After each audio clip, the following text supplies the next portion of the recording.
con 22 minutos. Como lo habíamos anunciado, ya se encuentra en nuestro segmento de entrevistas aquí en Noticias 7 el candidato a la presidencia por el movimiento Reto. Se trata de Javier Hervas. Muy buenos días, muchísimas gracias por su presencia el día de hoy aquí en Noticias 7. Andrea, Lautaro, muy buenos días a toda la audiencia. Gracias por este espacio de podernos dirigir a las ecuatorianas y ecuatorianos con ese mensaje de unidad, con esa oportunidad que significan estas elecciones y con el anhelo que tenemos los ecuatorianos de regresar a ser el país de paz que siempre fuimos. Bien, nos gusta iniciar preguntándole quién es Javier Hervas. Un agricultor, emprendedor ecuatoriano que me involucro en la política del país en las elecciones últimas del 2021, bueno, no tan últimas porque este año hemos estado ya en dos elecciones, pero en las últimas presidenciales y con ese anhelo de no resignarnos.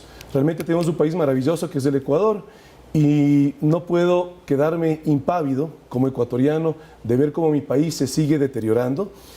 Tuve la oportunidad, porque ese es básicamente mi agradecimiento al partido Reto Listas 33, que me da la posibilidad, junto a mi binomio, Luz Marina Vega, una mujer líder indígena quichua, médica especializada en medicina de primer nivel, de presentarnos hoy en día ante los ecuatorianos como una opción para las elecciones presidenciales. Fue complicado hacer este cambio de partido. Recordemos que usted en 2021 se lanzó con Izquierda Democrática.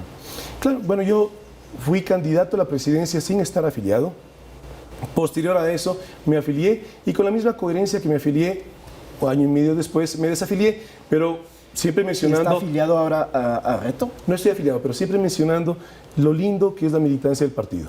Me desafilié porque lamentablemente una dirigencia que perdió rumbo.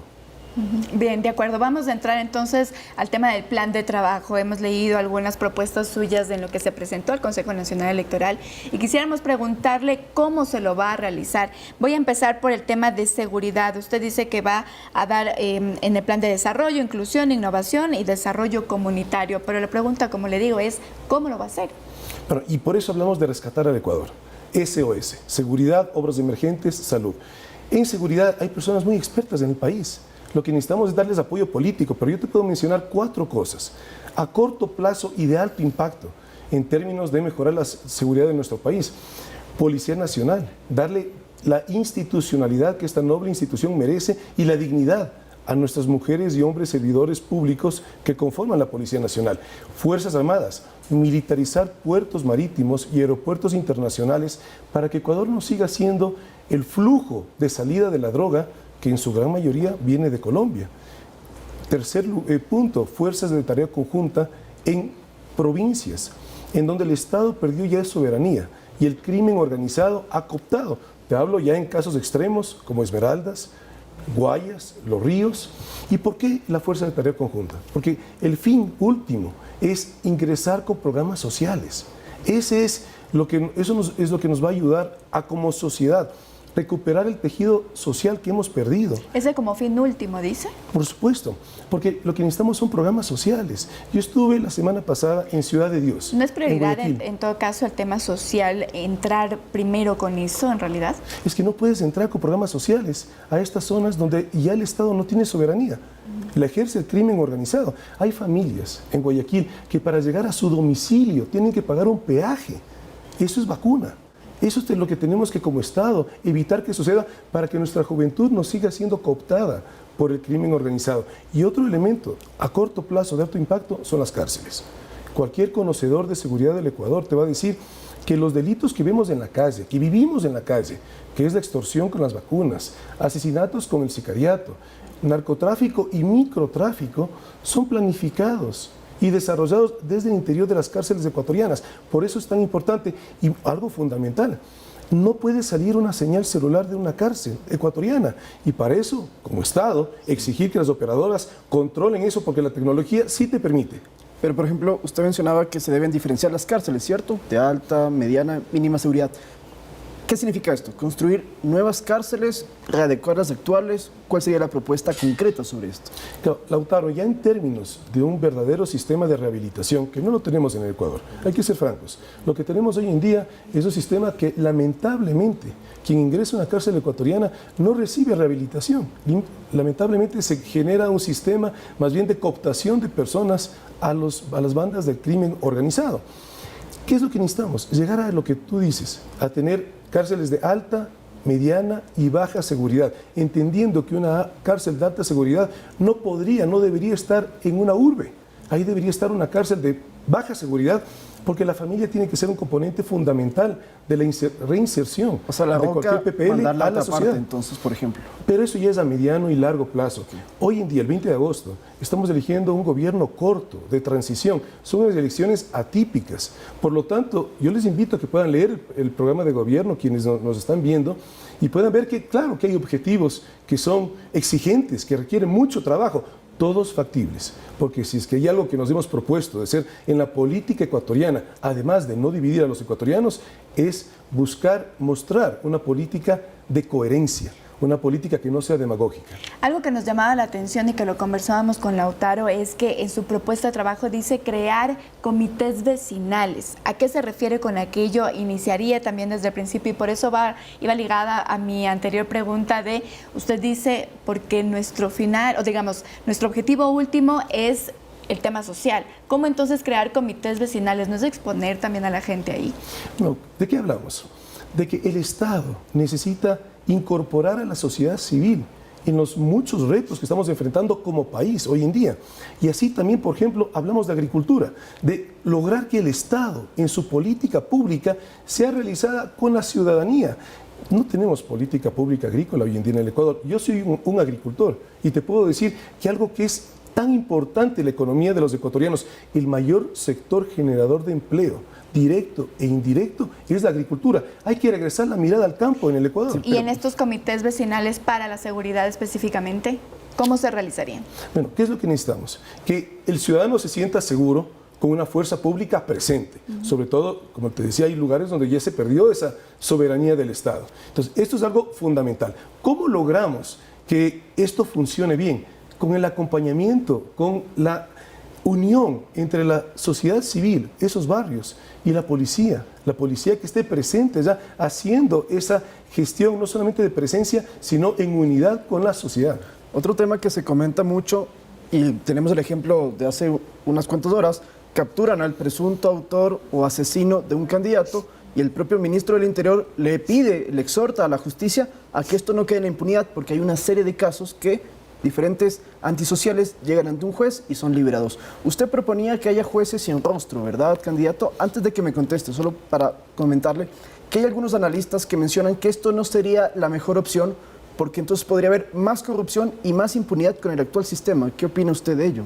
Bueno, nosotros en el concepto básico de derecho, que lo que se hace en derecho se puede deshacer en derecho, lo que quisiéramos es proponerle a la Corte Interamericana de Justicia que revise que para delitos que no tengan nada que ver con la parte política, porque antes había los procesos sin rostro, jueces sin rostro, a nivel de Latinoamérica, Perú, Colombia, lamentablemente procesos que fueron politizados y luego hubo un reclamo de derechos humanos. Y por lo tanto, hoy en día la Corte Interamericana te niega esa posibilidad. Pero por lo mismo, explicar que para delitos graves, como narcotráfico, como extorsión, como asesinato, sí necesitamos proteger a nuestros jueces. Eso en primer lugar. Y en segundo lugar, mira, dejarte aquí una reflexión. ¿Cuáles son los jueces que tenemos hoy en día? Porque tanto se habla en la sociedad que los jueces lamentablemente son o cooptados por crimen organizado o están de una manera vulnerables porque no se los está protegiendo ante una situación que alguien pueda llegar, que pase en el Ecuador, alguien que toque la puerta de la casa de un juez con la foto de su familia. Evidentemente una sentencia de esas no va a ser una sentencia en derecho. ¿Qué es lo que proponemos? Que los jueces anticorrupción puedan estar en un lugar protegido, con condiciones diferenciadas, con un equipo también protegido, y que esos jueces puedan tocar delitos graves como narcotráfico, como extorsión, como asesinato. Eso sí lo podríamos hacer mientras pedimos a la Corte Interamericana que reevalúe esa decisión con el objetivo de que estos crímenes sean atendidos con esa protección a los jueces, nuevamente, para buscar que tengan seguridad los jueces. Muy bien, ¿y cómo lo haría? Porque esto definitivamente tendría que pasar, por ejemplo, por la Asamblea Nacional para hacer reformas, etcétera. ¿Cómo lo haría teniendo en cuenta, y ya lo escuchábamos, esta también es una doble pregunta en una sola? La anterior, en una entrevista, le escuchábamos decir que en su anterior participación en las elecciones usted no conocía a los asambleístas. Esta vez conoce a los asambleístas y con eso en mente, entonces, ¿cómo actuaría dentro del legislativo? Andrea, cuando un general se va a la guerra, uno no conoce a todos los soldados. Evidentemente uno lo que sí tiene es una visión y en función de esa visión uno la lidera. Y seamos claros en el tema este también de la asamblea, si me permites aquí desarrollarlo muy brevemente. ¿Qué es lo que pasó en la última asamblea? Porque tanto que se habla que la asamblea, que lamentablemente no rindió las expectativas de los ecuatorianos, pero ¿qué pasó? ¿Qué pasó en Izquierda Democrática? Indirectamente lo pude vivir también con Pachacútec. Un gobierno que con dádivas se convirtió en verdugo de sí mismo, porque el gobierno fue el que fraccionó estos bloques y luego, en el caos que se volvió la asamblea, evidentemente ya no pudo tener un canal de diálogo. ¿Cómo entonces hacer para esta elección? Es decir, usted conoce también al equipo que va a ingresar con este movimiento Reto, cómo se va a manejar dentro de la Asamblea Nacional. ¿Tiene también Javier Hervas esta capacidad, digamos, de liderazgo para los candidatos a la Asamblea? Andrea, yo soy orgánico. Yo he estado invitado por Reto Listas 33, a partido que yo agradezco que me dé esa posibilidad, junto con Luz Marina Vega como binomio mío, de tal manera que claro que nos conocemos hoy en día haciendo campaña. Pero definitivamente debe haber acuerdos, digamos, incluso en estas cosas, como por ejemplo reformas en el tema de justicia. Bueno, lo que sí te puedo decir es que Reto no está repitiendo asambleístas, que es lo que pasa con otros partidos, que tanto se criticó a la asamblea anterior y muchos partidos están repitiendo. Y en el término, si hablamos de justicia, ¿cuáles son los jueces que tenemos hoy en día en el Ecuador? Los que fueron seleccionados, y también cuando hay una vacante, ¿dónde sale un nuevo juez? Del mismo proceso de selección de un gobierno que se jactó de decir que le metía las manos a la justicia. Entonces, lo que sí proponemos nosotros, y eso sí lo puedes hacer en un periodo corto, es decisión y liderazgo para darle los recursos al Consejo de la Judicatura para que pueda hacer un nuevo llamado para seleccionar jueces, porque tenemos excelentes mujeres abogadas y excelentes hombres abogados en el Ecuador que quieren servir a su país. Demos la oportunidad que lo hagan. Pero un tema, y retomando lo que dice Andrea, hay analistas que han mencionado que uno de los problemas de este gobierno es que no tenía mayoría en la Asamblea Nacional, y en el caso de usted, el movimiento Reto es uno de los más nuevos que hay en el país y, según los cálculos, no tendrá una gran cantidad de legisladores, más bien oposición serían los partidos que ganen una gran cantidad de curules. ¿Cómo va a trabajar entonces usted con una asamblea que muy posiblemente no va a estar alineada o afín a lo que usted propone? Y Reto, Renovación Total, el partido, la primera intervención en la política ecuatoriana fueron las últimas elecciones. Así es. Y esas últimas elecciones lo convierten en la cuarta fuerza política del país. 22 alcaldías, 107 concejalías, una prefectura. De tal manera que ya hay una participación y hay una presencia en la política ecuatoriana. Y eso lo que queremos es aumentarlo. Pero ¿no cree que eso le puede jugar en contra también? Que evidentemente no va a tener mayoría. Por ejemplo, usted propone también integrar a los jubilados dentro de la directiva del IES. Pero para hacer eso tendrían que reformar la ley de seguridad social. Y tendría que tener los votos para eso. Claro, ¿y quién podría estar en contra de eso? Pero de verdad, algo que sí en estos 3 años yo he visto en la política del país, a lo único que le tienen miedo las mujeres y hombres que hacen política en el Ecuador es de la opinión pública.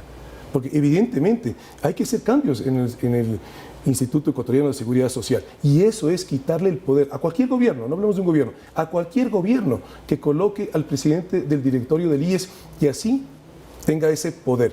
Pero lo que sí podemos hacer en este corto periodo es proponer leyes que sí lleguen a la necesidad, porque es lo que necesitamos. Aquí no estamos proponiendo un proyecto político. Aquí no estamos hablando de un binomio. Aquí lo que estamos proponiendo es un proyecto de nación que atienda las necesidades que estamos atravesando los ecuatorianos y en función de eso, ¿qué partido político podría oponerse? Además, tenemos una constitución hiperpresidencialista. El presidente no solamente que es proponente de ley, sino que el presidente puede vetar cualquier ley de la Asamblea y si la veta, la Asamblea no la pueden conocer por todo un año. Hay muchas cosas que sí se pueden hacer hoy en día. Por honor al tiempo dejamos entonces el tema legislativo y ahora vamos a la propuesta que tiene Javier Hervas sobre el tema, la llegada del fenómeno del niño. En el tema salud también hemos visto en su propuesta de trabajo que dice crear hospitales. ¿Cuántos hospitales? ¿Cómo en este tan corto tiempo podría hacerlo, candidato? Bueno, eso es una visión. Hay cosas que no vamos a poder hacer en cuanto a construir hospitales, pero lo que sí podemos hacer es que estén funcionando, que tengan medicina.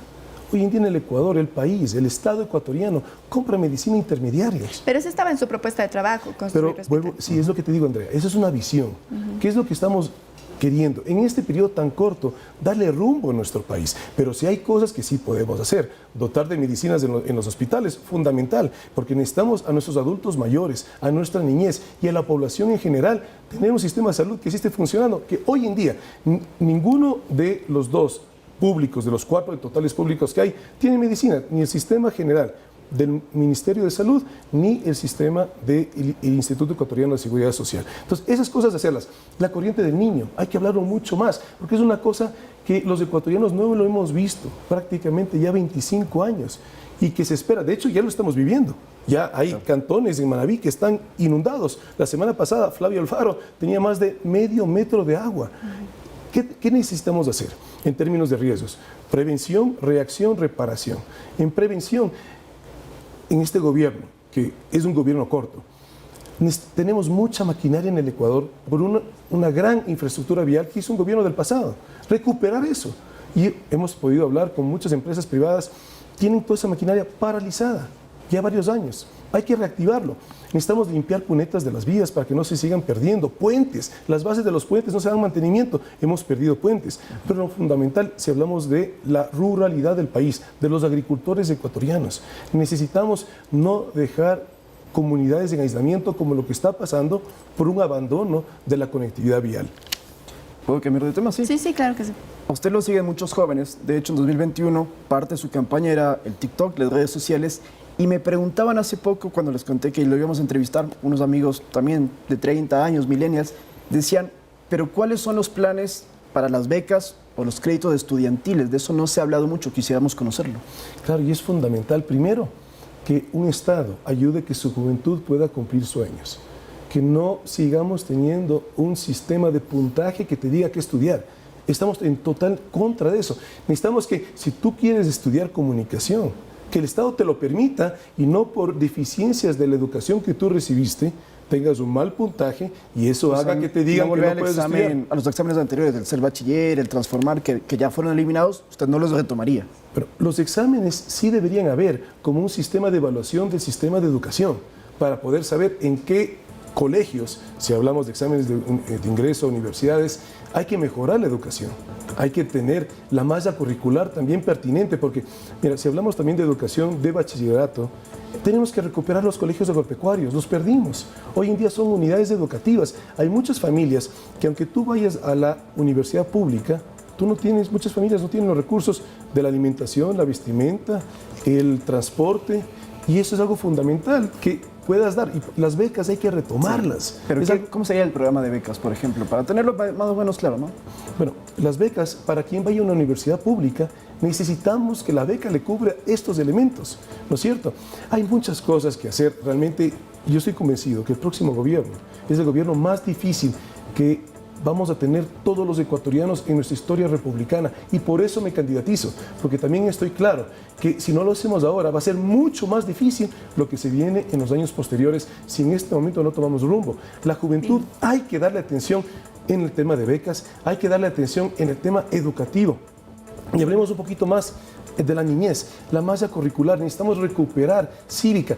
En general, el Ecuador necesita, como sociedad, necesitamos recuperar valores familiares, valores colectivos, valores espirituales, y eso desde la educación básica. Bien, nos queda muy corto el tiempo para seguir conversando. Muchísimas gracias, Javier Hervas, candidato por el Movimiento Reto. Muchas gracias. Andrea, Lautaro, a ustedes muchísimas gracias. Yo estoy convencido que podemos rescatar a nuestro país, y esa invitación les hacemos, que se sumen a esta campaña.